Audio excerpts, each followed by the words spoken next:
December 4th, 1872.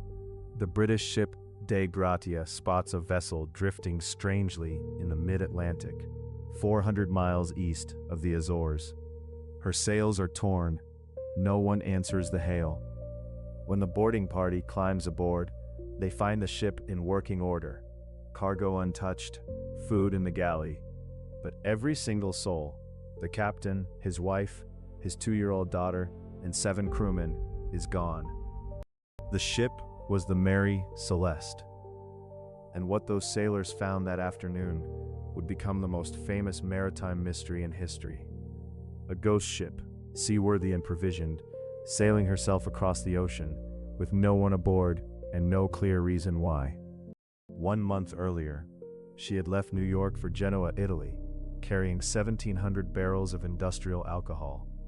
Her captain, Benjamin Briggs, was no reckless adventurer. He was a devout, experienced master mariner, so confident in the voyage that he brought his wife Sarah and their little daughter Sophia along. 10 people sailed out of New York Harbor. None of them were ever seen again. The boarding party pieced together a haunting scene. The ship's single lifeboat was missing. The main hatch was sealed, but 2 smaller hatches stood open. In the hold, 9 of the alcohol barrels were empty. The captain's navigation instruments, the sextant and chronometer, were gone. Yet the family's belongings, money, and even Sophia's toys remained in place. Whatever happened, they left in minutes, not hours. The final entry in the ship's log was dated November 25th, 9 days before the discovery. It placed the Mary Celeste just off Santa Maria Island in the Azores and reported nothing wrong at all. For 9 days and roughly 400 miles, the ship had apparently sailed on, empty, or with a crew that no log would ever mention again. So what could make an experienced captain take his wife, his toddler, and his entire crew off a sound ship into a tiny open boat in the middle of the Atlantic? Every theory has to answer that question, and for 150 years, none has answered it completely. Theory 1. Mutiny or piracy. The Gibraltar Salvage Court certainly suspected foul play. The Attorney General Frederick Solly Flood hunted for bloodstains and hidden violence, even accusing the rescuers themselves of murdering the crew for salvage money. But the evidence collapsed. Nothing was stolen. There were no signs of struggle. The stains he called blood were not blood at all. Theory 2, and the one most historians now favor, the cargo itself.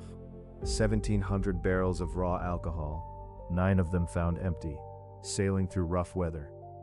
If fumes had built up in the sealed hold, a hiss of escaping vapor, a smell of spirits, perhaps even a small flash, could have convinced Briggs an explosion was imminent. The rational move: get everyone into the lifeboat, tie it to the ship with a long line, and wait. If that line snapped, the story writes itself, and it is horrifying. The Mary Celeste sails on without them, faster than a small boat can row. 10 people, including a 2-year-old girl, watch their ship, their food, and their water shrink toward the horizon. The Atlantic in November does the rest.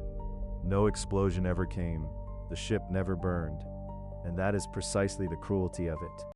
Theory 3 covers the wilder cards: a waterspout that struck the ship and panicked the crew, a seaquake rattling the hull above that volatile cargo, even a fear that the ship was sinking after the sounding rod misread water in the hold. Each explains the sudden departure.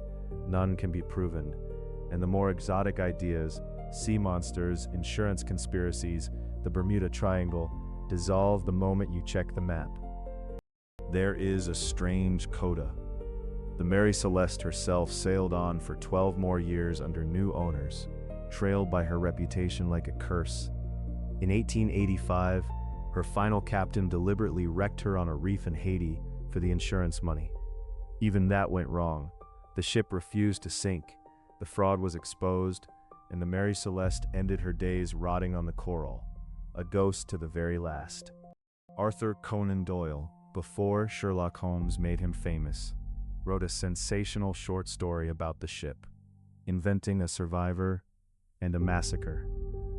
The public swallowed it whole, and fiction has contaminated the facts ever since.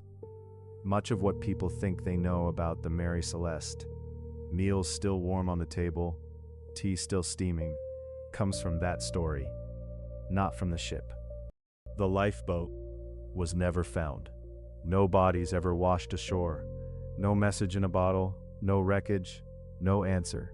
The most likely truth, a captain making a reasonable decision that turned fatal by a single broken rope, can never be confirmed, because everyone who knew it died on the water.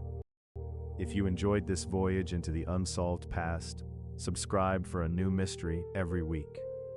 Next time, a 600-year-old book written in a language no one on Earth can read. The Voynich manuscript. The past keeps its secrets,